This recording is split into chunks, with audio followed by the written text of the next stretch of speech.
The core group, it stands for Connect, Observe, Reflect, and Empower.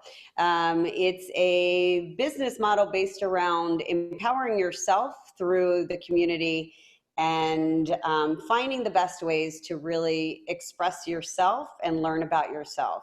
And as we connect with everybody, whether it's, internally or outwardly, we learn by observing and then reflecting upon ourselves, and we become empowered, and then we can pass that along with each connection that we end up making. And Jessica Wah and I are creating this business to really help ourselves, help others, and create a model for the hospitality industry through education, health, and wellness. So that is core, and that is part of the therapy that we talk about. But let's get into it. So the basics, right? What is alcohol? So it is something that we indulge in. It is something that we enjoy, maybe. But what is it? It's two of the most simplest things, and they are found abundantly on the planet. You take sugar, you take yeast, boom, you have alcohol. If anybody has the Instapots or toilet bowls, anything like that, you can take naturally occurring sugars in anything, have some naturally occurring yeast, which could even be in the air, and you have alcohol. Now, depending on what the flavor profile and what you like in life, that may be something that you want to really refine. But those are the only two things that are needed. For wine, you need natural grape sugars, and sometimes other fruits are used, but I consider wine to be something made from grapes and yeast. So the yeast takes their little time, and they go and they start eating all of the sugars. And they produce a few different things. They produce energy, which we know is heat, and they produce carbon dioxide, or CO2, which is that little gaseous kind of release. And this is the release and ethyl alcohol. So it's a really simple process, right? So you can make alcohol from anything. I have been told that there is an alcohol made from sawdust. So the pulp fibers, they have naturally occurring sugars. They in turn are turned into alcohol. The other simple explanation of how wine is made, and if I did have any winemakers on here, they would probably want to slap me, but this is the most simple way to look at it.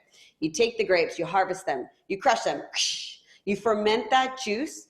You can age or not age the wine, then you bottle it, and then we enjoy it. And on that note, I hope everybody has a little something that they can toast, because that is one of the reasons that we are here today together, is to enjoy the juice and the love that we are sharing for this industry. So a high toast to you all.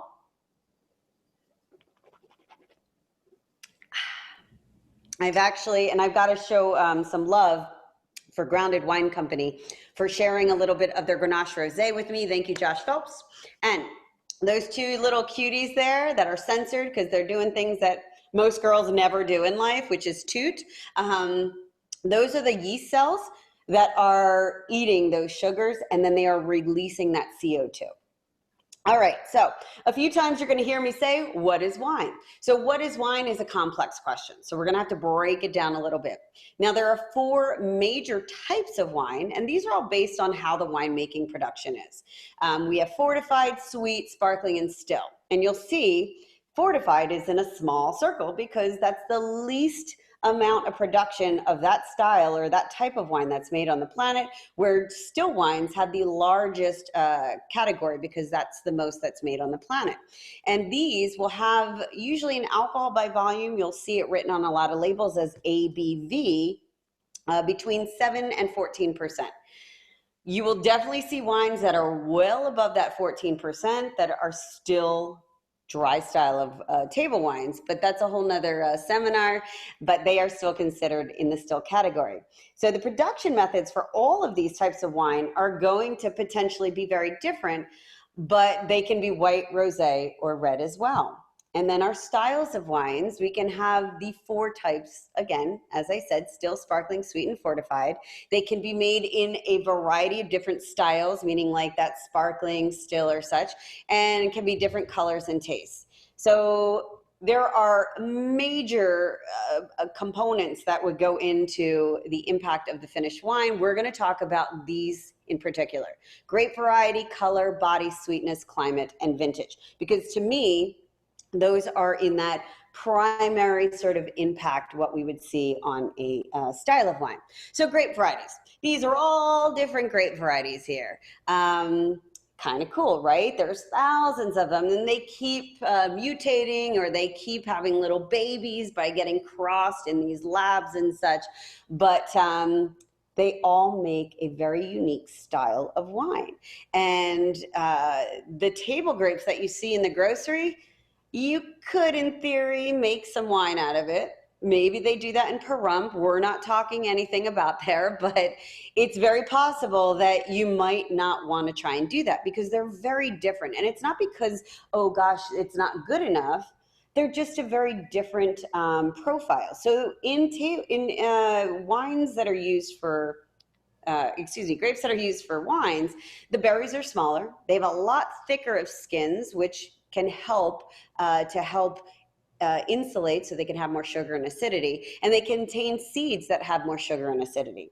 And if you want to talk about varietal wines, which are varietal versus blends, you can have a single variety or you can have a blend. So if you have a blend, there's a few reasons that a winemaker may choose to use that. It could be they didn't get enough in the crop for that particular vintage, so that they need to supplement, which in historical times, that's actually what was a big thing, or things didn't ripen enough. So they needed to add something for the flavor, to add a little more richness, texture, body, color, acidity, more alcohol even to get to a point where they're allowed in the law to produce that wine. And they have a really long history in Europe to create blends because it used to be a lot cooler over there, and they needed to supplement things. And in the New World, it seemed that everybody thought, single variety, make me feel special. And, you know, it does go half and half. That's kind of a generalization, but that's how it went back then. So again, styles of wine. What goes into the style of wine? Well, color is a huge influence. So I have a rosé today, and I would say on this chart, I'm probably in the deeper salmon. And this is made from the Grenache. So when you look at color, this is determined by the grape variety or the production methods used. So I would say the production methods and the grape variety of this rosé color is definitely having an influence on that. So we're going to discuss this a little more in detail later, but the color that makes red wine red has nothing to do usually with the juice itself. So you look at a black grape, and that's what they're referred to. We usually say red grapes, but they're actually black grapes. And you look at a black grape, you pull it off the vine, you squeeze it.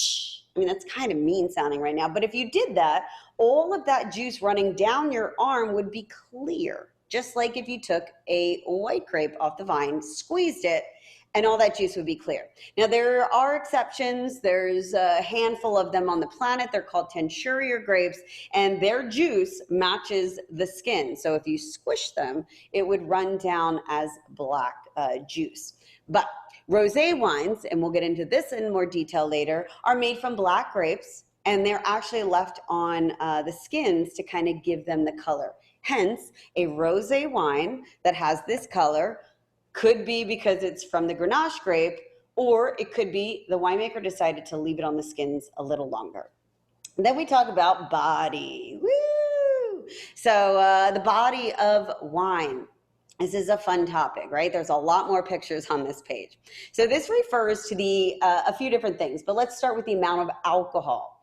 If you were to have something that was at 8% alcohol by volume versus a 14% alcohol by volume, 7% is going to be really light, 14% is going to be really full bodied. And then of course you have medium bodied. And in the nerd world, we kind of like try and figure out, oh, is it medium minus, it is medium plus. But for us, we're going to talk about light, medium, or full bodied. So there's some good references.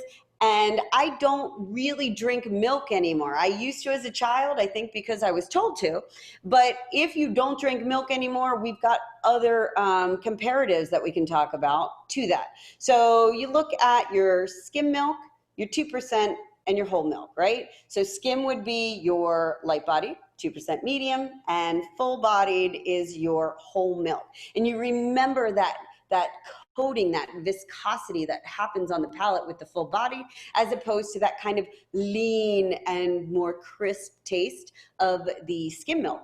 And that's where you can find those comparisons. If you want to talk about your alternative milks, because a lot of people have those these days. We can talk about skim milk in the same reference of coconut juice or coconut milk. 2% would be a comparison of, say, an oat milk. And then your whole milks would be any of your nut milks, your cashew, your almond, and such like that. So if you, whichever one you indulge upon, think about those the next sip that you take of your wine and try and decipher, is this light, medium, or full body? Newer oak. So oak is a big topic. Again, another seminar we could spend, and we will if we do a tasting seminar, which that'll be coming soon. But new oak, forget the flavor part of it. Let's talk about what new oak can do. It adds weight, right? So there's natural sugars and lactones that are encased in that barrel. It's a living, breathing, pulpous kind of organism that you're putting a liquid in that's extracting things from that living organism, right? So it's going to take on some of those characteristics. And it could be that it adds sugars, those lactones and tannins that are going to create an even creamier mouthfeel, right? So that's adding weight and texture to the body of a wine. So that goes into the style that we're talking about. And if you think about this, and we'll get to that crazy picture there with the wine glass and all those funky little things in there. If you think about taking all of the alcohol and water out of the wine, right? If you were completely dry it out from those two things, you might be in the glass, if they didn't fine and filter it to crazy, you'd be left with a dry extract. So some of these dry extracts could include tannins. They could include anthocyanins, which are those beautiful color compounds that we usually find in our red wines. And then potentially those tartrates, which I've been on the floor a long time and somebody comes up and there's something in my glass, I think it's bad. And it's those little crystallized acid particles. Not a bad thing. It's not going to hurt you. I promise. And I don't promise things unless I know it. But it has a little bit of texture, right? So these little crystallized acid parts, you can see them there. That is things that are left because they didn't get fined or filtered out, or for whatever molecular reason that something happened inside the bottle and they were left there. But acidity gives wine a lot of body sort of components. So acidity can be a refreshing quality. It actually adds or should add to the overall balance of the wine, and it can actually stop the cloyingness of a high sugar content wine from feeling that way on the palate as it sears through, and it actually brings that sweetness across the tongue instead of letting it just fall flat somewhere. So acid is really important. It's also great when you're doing food and wine pairings because it can actually pick out some of those key ingredients in your foods and really either complement them or have an effect of highlighting those. But that's for another seminar too. See, we're already building the seminars here. Tannins. So tannins come from a few different things. That little grape there, tannins could come from the seeds, they could come from the skins. There's a few things that could come from the wood, but this is a very big textural element in wine. And usually we talk about tannins when we talk about red wines. It can dry the mouth out, dry the gums out, and it really becomes a detectable thing as far as the body, which becomes a style of wine. And then of course those anthocyanins, which are in the skins of the grapes, and they add to a pigment, but this also adds sometimes to this phenolic structure, which also can help a textural aspect of the wine. So back to styles of wines. Another thing that adds to the style of wine is sweetness. So we have naturally sweet sugars inside each of our grapes. Some of them have more, some of them naturally have less. And the sugar levels are going to decrease as more alcohol is produced. So remember, we have our yeast eating the sugars, and dependent on the winemaker's preference or style, she will either stop the fermentation, stop those little yeast guys from eating, or let it run its course and become an extrally, like, really bone dry style of wine, or it'll stop it first and it'll remain naturally sweet or sweeter. And those yeast cells rarely want to tolerate high alcohol levels, like above 15 to 16%. It's kind of like if you were from Minnesota, I hope I said that okay, and you traveled to Las Vegas, Nevada, and you'd never been here, and you were in the heat of summer, so it's like 110 degrees, you would probably not want to tolerate, and you would just go sit in the air conditioning. So when the yeast decide that they can't handle that anymore, they just go, I'm gonna die. It's pretty cool, right? They're just like, whatever, I'm not scared of this. So whether it's a natural process that they just get too like hot and bothered and they die, or sometimes, as I was saying, it's an unnatural process and the winemaker decides, I'm cutting you off, no more eating, you need to chill out, and I want to keep some of those sugars that are in there. And we call this either RS in the Nerdville or residual sugars. So residual, anything that's left residing in the wine after fermentation concludes. So could be on purpose or not. Sweetness of wine, as we kind of said, these things sort of fall into a Venn diagram. Sweetness can also be affected by the acidity, alcohol, and tannins. Wines are classified as dry, semi-sweet, and sweet. So climate. Climate is the continued, generally speaking, of course, because we're not going to get into a battle of whether or not climate change is real or not. I hope you all think it is. But if you don't, that's fine, because climate is an overarching concept. It's not just the 1 year's temperatures or rainstorms or heat waves. It's a generalization that describes weather patterns in a specific region that are expected. And most grapes would really like to stay between that 30 to 50 parallel, whether it's on the north or south of the equator. So if you are getting closer to the equator, it's getting hotter, right? So generally speaking, the hotter the climate, the higher your alcohol is going to be, the more sugars you're going to have. The more sugar you have, the lower your acidity is going to be. Again, generally speaking, people can manipulate, things could happen that are different, but that's a generalization. The cooler climates and even higher altitudes are going to produce lower alcohol, higher acid wines. And that's why in a lot of regions that produce white wines, it's a cooler climate, because that's what you're going for with that. And that's what a lot of white grapes can actually handle. Every grape actually has their little conditions, like they put their little thing out there and they say, this is what I accept in life, and this is what I'm going to give you. And if I don't get it, I might go and do this. So that's why certain regions have certain grape varieties that make sense to plant them there. Now, of course, you could talk about soil and the winemaker's hands, but that's what we talk about when we're talking about climate. And there are certain varieties that just don't perform well in any climatic situation. So not sure why they're being produced, but they are. So we'll give them some love. Now, there is wine being made all over the planet. There's wines being made in Russia. Cold. I mean, super cold. I'm not talking just a little cold. It's super cold, and it's colder than it is in even British Columbia and in Germany. But what they're doing is they've learned, and they have some of the oldest vines on the planet, if not the oldest recorded. So what they did is they learned how to deal with this. They would get these beautiful clay amphora, dig them deep into the ground, they'd be insulated, boom, they fermented, they got to drink and warm up. All right, so another thing that can have an effect on the styles of wine that's very important when we are drinking and indulging or buying for someone else is the vintage. So vintage has everything to do with the actual weather pattern for that harvest year. So while the grapes are starting to grow throughout that season till the time that they are brought into the crush facility, vintage has everything to do with those conditions. So this year's harvest, right, would be considered the vintage that you would see on the label.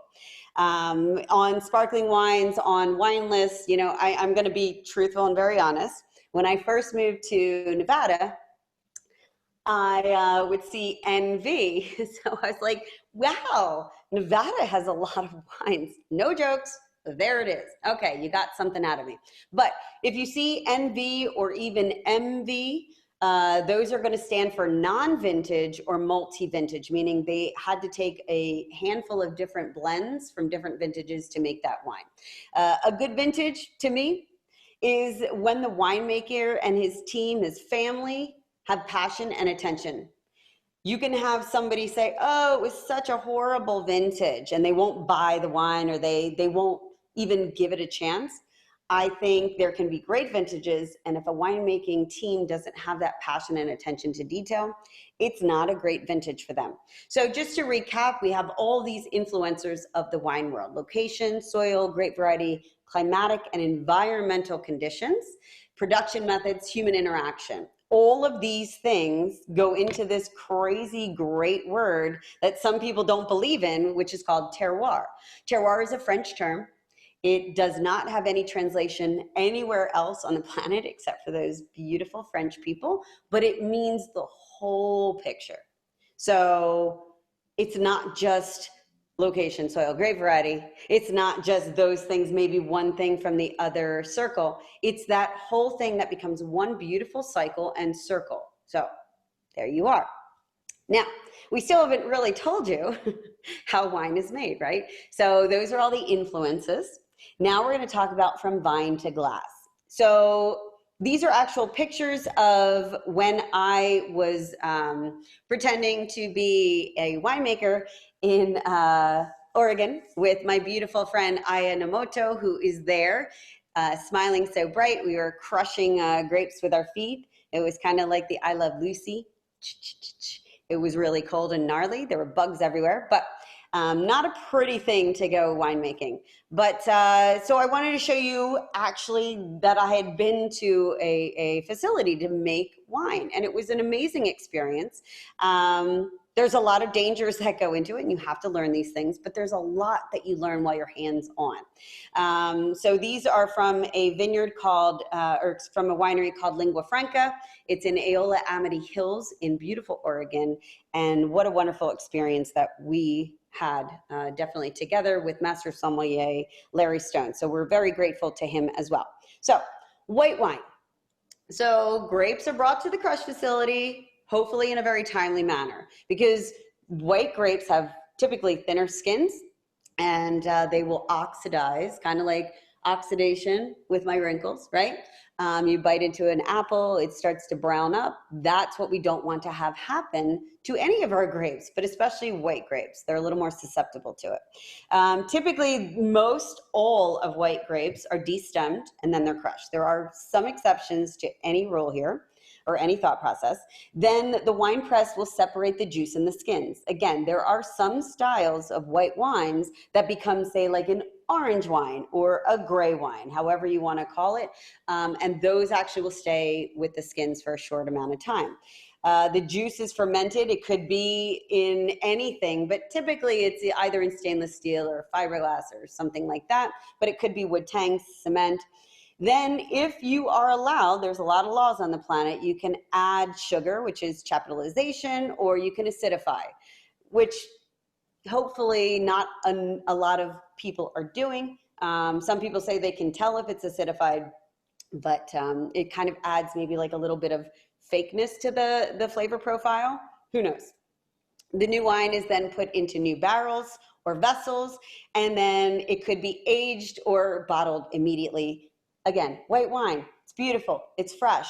Now, there are some tendencies where you might find some different production methods which may mimic the red wine production, which is a lot more extensive. But you start with the grapes being brought to the facility in a timely manner.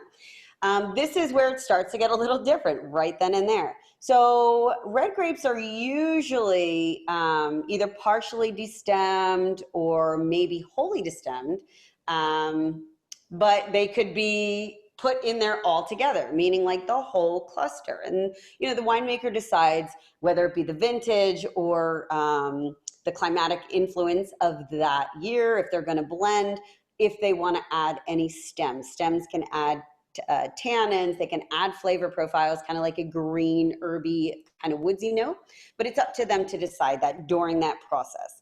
Then the juice is fermented on the skins. Remember we were talking about squeezing, juice running down the arm. You need to leave the skins on. So if you've ever bought those sunflowers that have those bright, like say orange colors or purple colors, you put them in the water, all of a sudden the water turns orange or purple. That's kind of the same concept. You need that maceration process so those skins can actually impart their color, those anthocyanin pigments, into the juice itself. So already you're adding things to this juice from those skins, like the tannins, the phenolics, all that good stuff. Now during fermentation, so we've done all that, then we put it off into the vessels of whatever we want to do, whether it's stainless, wood, cement, fiberglass, so forth. Then during fermentation, you have this crazy process, and I'll actually go back. You can see in that top right on my screen where all of those, and those have actually partial clusters, right? You can see some of the stems in there. And there's this great little cap that actually sits on the top of the vat. And what that does, and that's natural because all those gases, right? You're getting that little CO2 that's coming out. It's naturally bringing all those solid particles up to the top of the tank. Now it's adding a nice protective layer for the wine, but then you have to kind of think about, oh my goodness, all these things are gonna get dried out. We don't want that. Just like our face and our body, our skin, we want to stay hydrated and moisturized because we are protecting the insides, just like the grapes are doing on the top of that vat. We call that the cap, right? So you need to consistently either break that cap up by punching down into it, and it's not easy. Whew, it takes a good workout there, or you're going to pump over, which again, that is what's happening there on that top right. I'm trying to pump the juice, and you're just taking the juice from the vat and you're pumping it over and kind of giving it a nice little bath. It's actually very peaceful and meditative to me. I don't know if anybody else found that, if they ever did it, but it was fun for me. So color and tannins are even more extracted during this time, right? And the skins, juice, stems, right, if they're all present, are still left for a certain amount of time. It could be weeks that you're letting this happen, up to the winemaking team, right? All right, so the wine, and here's another, this is the punch down. So you're taking this huge thing and you're just breaking the cap up. And the reason that there's different methods, pumping over versus punching down, will either increase the maceration or that soaking, or it's going to increase the amount of kind of like rough and tumble, adding some oxygen and stuff to the wine. But then you take the wine, you run it off from the skins, right? Now we're done with those things. Sometimes people make other products out of those, but then you put it into whatever other vessel that you want to. A lot of times with red wines, it goes into either big used barrels or neutral barrels, we call them, or they can go into partial or new oak barrels. So the skins are pressed off.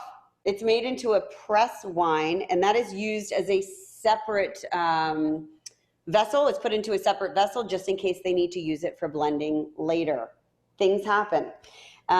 So mostly all red wines and some white wines, so some of the great Burgundy, Chardonnays of the world, go through something called malolactic fermentation. So this is like, think of a green apple and a yellow apple. Green apple is the malic sharp acid. The yellow apple is that smooth daddy, the soft, rounded lactic acid. So the red wine, depending on how much they want it to go towards that smooth, creamy, dreamy, is how they let the malolactic fermentation, otherwise known as MLF in the Nerdville, go through that. While the wine ages, Again, it could be in barrel or the vat. There are these fine lees. So those little yeast cells, munch, munch, munch, munch, munch. Remember, they just decided to die because they're cool like that. Those are turning into these dead yeast cells that are left after fermentation, right?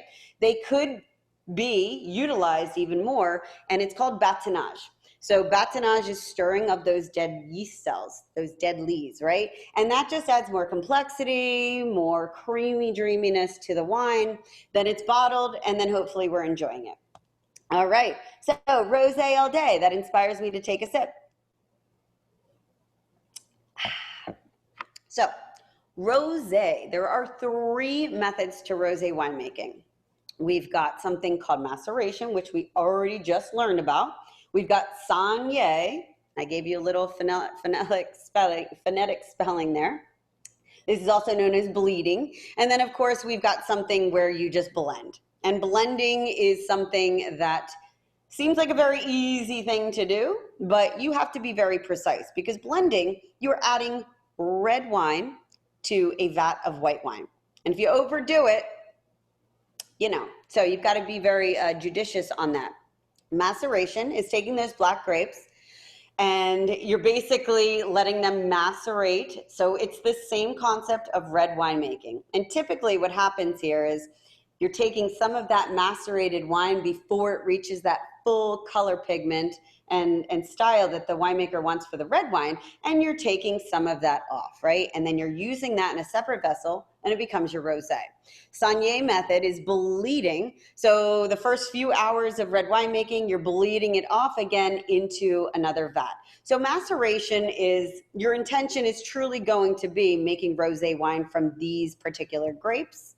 Bleeding is going to be taking those grapes that are made for red wine and taking them and separating them out. So some major regions that I think we find some of the great rosés that we find all over, that you can find anywhere in the stores, is France, a lot of times Provence, right? Those are our really crunchy, crisp, bright, and usually lighter in style.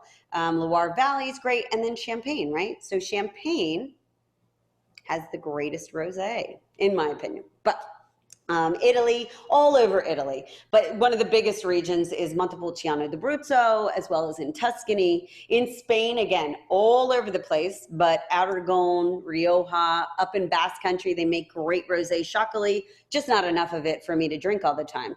And then in the United States, everywhere. Mexico's really starting to come out with some great rosés as well. So let's talk about one of my favorite things in life, sparkling wine. So how did they get so many cute bubbles into those bottles? Well, we're going to find out in just a moment. So sparkling wine methods vary. We've got quite a few of these. We're going to focus on traditional method. So if you've seen things like Pétnat or Pétnat, because that's usually what you see on a label, but Pétillant Naturel, or if it says ancestral method, this is the oldest sparkling wine making production on the planet. And because what you do is, what they did, they just put the wine in the bottle, put a cap on it, and it had so much sugar in the wine because they didn't have the techniques that we have, or maybe even the education. And all of a sudden it's starting to re-ferment inside the bottle. When you open it, it may still be fermenting. So that's ancestral method, AKA Pétnat. Then you've got tank method, or the Charmat method. It's got Martinotti method also behind it, known in Italy. And Prosecco is the most popular style of this. So think of Charmat or tank, huge tank, right? And you are fermenting inside the tank as opposed to taking each bottle and doing that individually. So not to say that it's not a good wine. It has nothing to do with that. It's just a different complexity and intensity from, say, something like a traditional method. And usually the grapes that are used for the tank method are meant to kind of show their varietal character, meaning they're clean, fresh fruits. They're very aromatic, again, hence like Prosecco. And then you've got transfer, carbonation, and continuous methods. We don't usually talk about those too much, but if you talk about carbonation method, it's kind of like if you have the soda stream at home and you're just inserting gas, that's what people do, and that's what you'll see kind of with the Andres and the cooks of the world, it's a very inexpensive way to produce bubbles. Now, that's why they are so inexpensive. Let's get into why traditional method is so intense and crazy and fabulous and more pricey. So this is the simplest explanation. Again, winemakers, beware. Simple explanation. Grape juice is fermented once. So you're doing everything that we said before, whether it was the red, rosé, or white wines. Comes in. You've got a base wine. It's bottled. Then you're adding a combo platter of yeast, sugar, and a little bit of wine, kind of like a winey syrup with yeast. And you're adding that into each individual bottle to start that second fermentation. Because what do we need for fermentation to make more alcohol? Yeast and sugar, right? And that produces heat and gas, CO2, right? So that's happening inside the bottle. The bottle is then again sealed. That yeast gets to work, does that little alcoholic fermentation. That gas has nowhere to go, so it stays within the bottle. There's so much pressure in there. And then you have yummy wine, right? Simple explanation for it. But what is all the fuss about this word champagne? So champagne comes from one region on the planet. Everybody say it with me. One region for champagne. So sparkling wine made in the same method is sparkling wine. It may have its own name. So in France, there are other regions in France that make wine in the same fashion. They're called Cremant or Monsieur. In Italy, we've got Franciacorta, we've got Alta Longa makes these styles, or Trento, and they're made in the Metodo Classico. Same thing, just different region. In Spain, you can have an Espumoso, which is the general speaking of it, or you can have a Cava, which you find in about 8 different regions that are designated. In Germany and Austria, there's a sparkling wine called Sekt. Now, I won't get too nerdy into it, but Sekt is usually a base wine, right? It's or a kind of more inexpensive wine. If it says Grand Reserve or Reserve Sekt, you know that you're getting something that was made in this traditional method, which has that secondary fermentation inside the bottle. In South Africa, it could either say MCC, which is Method Cap Classique, right? So champagne, we're gonna really kind of hone in though on champagne right now. So champagne is a region in France. It is also the labeling term that they are allowed to use on their wines. And it's not just any sparkling wine, right? It's a specific style from a specific region. Yes, I have to keep harping on that. And usually there's like 7 grapes, I'm pretty sure, that are still allowed. But we usually think of champagne as being made with Chardonnay, Pinot Noir, and Meunier grapes. Those are the most predominant that we find on the market. There are some other names that you might see around the world that are synonyms for this. Méthode traditionnelle, champenoise method, traditional method, or secondary fermentation. So this usually requires the winemakers to hand harvest, which is crazy and intense as it is. And the whole process from start to finish is laborious, time consuming, and costs a lot more money than shooting some bubbles into a bottle or using a big tank. So I'm gonna go back to this as I kind of review, but this is a great just way to look at the basics of traditional method winemaking.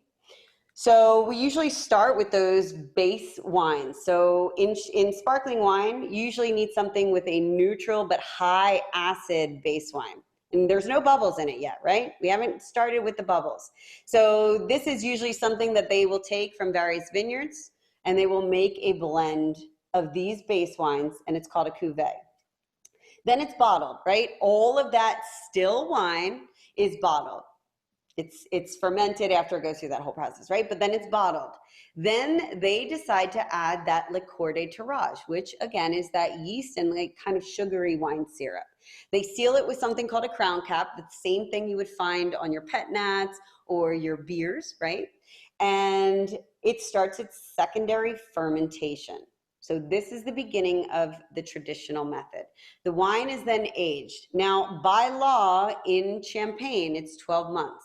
So those Lees that we were talking about, those cute little guys that said, who cares? I'm taking a break. And they die willingly, right?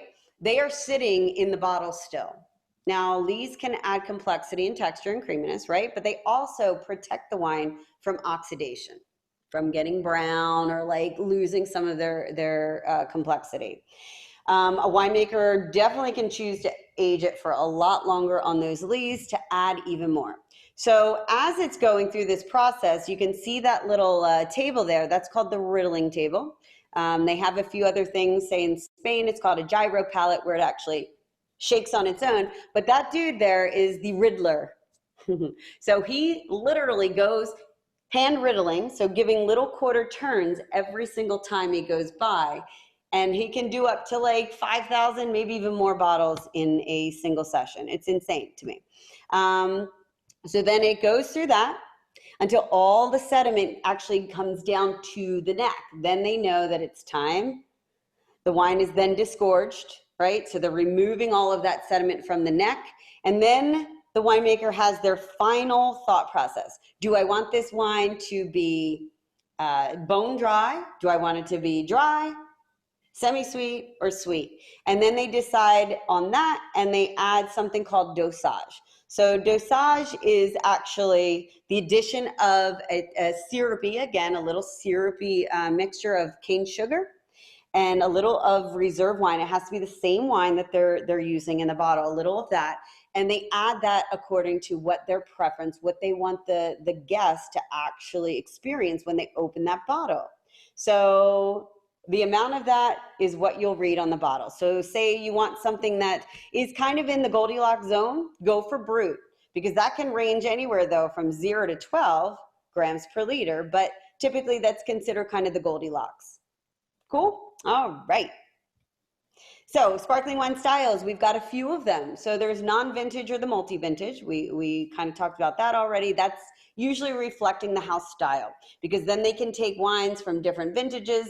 Say this vintage was really rainy and moldy and they didn't get enough grapes. They can take a wine cuvee from say last year when it was really stellar and really bolster the wine to make it consistent every year. Then we have rosé. In Spain and Italy, it's called rosato and rosado. And vintage or millesamato, which we see in Italy a lot on the bottles. Those are only produced in the best years. Cream of the crop. Blanc de Blancs, which is a white wine, very much so made from 100% Chardonnay in most of the bottlings, especially only that in Champagne. And then Blanc de Noir is one of my favorite styles. So these are white wines. They look white usually, and they might have a little color to them, but they're made exclusively from black grapes, and they're just delicious. So I won't bore you too much with the laws, because the laws, they're quite extensive and they're very different in a lot of these different regions. But if you see something on a label, let's say it says AVA from a wine made in the United States, that means it's specific to that one region that it was made, and there's a lot of laws that go into it. Same thing with France, Italy, and Spain. And France is kind of the first lawmaker that we had. So then we have a few different practices. I call them of passion. So if you are interested and intrigued with, say, biodynamics or being sustainable or organic, there are different labels that you can find on your wines that can indicate and give you that indication that they are following these practices. Now, the organic rules in the United States are extremely different from the organic rules that you find in, say, Europe. But hopefully the goal is that they're becoming a little more stringent and a little more conscientious on what they mean. But it could mean that the winemaking facility is organic, and there's a lot of things that go into that, but the actual vineyards were not organic. And that's kind of the trouble that we're having with the organic label in the United States. In Europe, it's a lot more stringent. Biodynamics, that's a whole nother seminar as well. But it really has to do with the flow and the cycle of the universe. Our universe that we're in here on planet Earth, they follow the sun and the moon through the cycles. And there's a lot of stringent rules that go along with that. But if you are feeling that, say, you get headaches or you're not really sure why you don't feel good after wine, and you want to see if that's something that will alleviate it, go for an organic or maybe a sustainable style. In practice, they may use less of those chemicals that are found in the earth. So another style of wine, right? So we're on to our sweet wines. There's a lot of them that we have to choose from. Sadly enough, they have kind of fallen out of favor, except with great wine pairings and food. But there are many times that people don't even know how good a sweet wine can be. And you can have a sweet wine that is a dessert wine, or you can have a sweet wine that's somewhat more of a meal wine, right? I've heard stories of these great Sauterne dinners where the full meal was done with all Sauterne pairings, and it went over smashingly. But some wines have sugar levels that are already naturally high because of the grapes themselves, or high because the winemaker, or maybe the wine fermentation stopped on its own, was stopped before all of those yeasts ate up those sugars. So we have ice wine, there's dried grape wines, there's noble rot affected wines, there's a whole slew of things that can actually go into these. If you're drying the grapes, this is going to actually cause them to shrivel, like a raisin, right? Literally like shriveled up. And it really protects and kind of intensifies those, condenses the sugars and the acid in the wine. Sweetness can be added to the component if it's allowed by law. I don't really think that that happens in some of the greater noble wine regions, but it does happen. And then some more famous styles, we have Moscato d'Asti from Italy, Riesling from, say, Germany, and most of their styles, many of their styles are actually really dry styles, but a lot of times people associate Riesling from Germany as being sweet. Sauternes from France, from Bordeaux region, Tokaj, which is some of the most expensive wines. If you get some of those like really old and intensely sweet, they go up to like 450 grams per liter. It's insane. You got to eat it basically with a spoon. Rutherglen Muscat from Australia. And then of course our ice wines. So ice wines are great. You have really cold temperatures. It's like usually around -8 degrees Celsius. And they are on the vines frozen, right? Or they can put them in a freezer. Some people do that, but they're on the vines frozen. They take those, they smush them, boom, you've got wines. And a lot of fortified wines fall into the sweet wine category. But fortified wines are simply adding booze to booze for even better booze. So how you're doing this is you are either interrupting fermentation in whatever way. Sometimes fermentation doesn't even happen, and sometimes you are stopping or halting fermentation during the process. So you're taking a base wine, which usually is kind of you're taking a base wine, and you're taking a distilled spirit, which is usually brandy, and you're adding that to that base wine to bolster it, right? So you're fortifying it, making it stronger. And this can end up being a dry or sweet style. So when you're talking about something like a vin de liqueur or a mustel, this is made with that fresh crushed juice. So they smush it, they bring it in, they crush it. It doesn't even get to start fermentation before they add some of that, say, brandy or distilled spirit. That is when you actually get that really true flavor or the qualities of those grapes, because it never had time to go through the fermentation process. And usually we see that with a lot of aperitifs. Fermentation that is interrupted during is called a vin du naturel, or VDN, and natural sweetness is allowed to reside. So you're kind of going through the fortification and then somebody goes, whoop, hold on. So you still have some sugars that are naturally left. Few popular types, we've got Madeira. So this comes off of the coast on an island called Madeira, Portugal. You can have sweet and dry styles of that. Marsala, which is made in Sicily. A lot of times we consider Marsala as a cooking wine because it used to be only considered that, and a lot of people use that namesake, and it really wasn't from Marsala. There's some really fabulous styles. Again, sweet and dry styles are made. Sherry, which is a great separate class as well. for all my sherry lovers out there. This can be either fortified before or during fermentation. It's a fun one, but it's produced in Spain, down in the southwest region of Andalusia. And you have sweet and dry styles that are made there. And then the best known that we have, and that's a little boat in the region of Port in the Douro Valley. For all you nerds out there, maybe you can put in the chat if you know what that boat is called as a little quiz for you. But this is the most widely known and most widely drank fortified wine.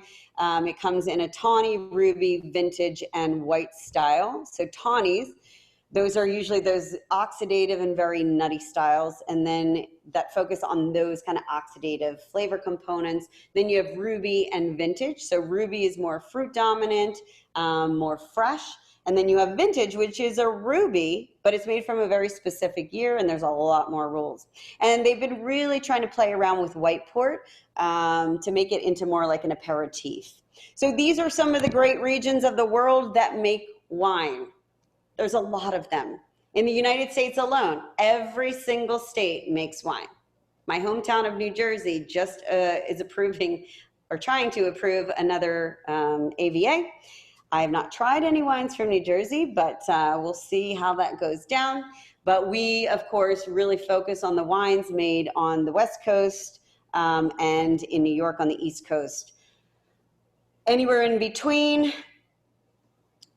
there is a varying level of quality based on all those factors of terroir that we spoke about. And then all over the rest of the world, we can recognize some of these great spaces. China is really starting to up their game as far as their winemaking and the regions and how much that they're making. So I hope, and I know that I cruised through a lot of this, but I hope in that time that we were able to really get an idea of what happens in the winemaking world, that you have a better understanding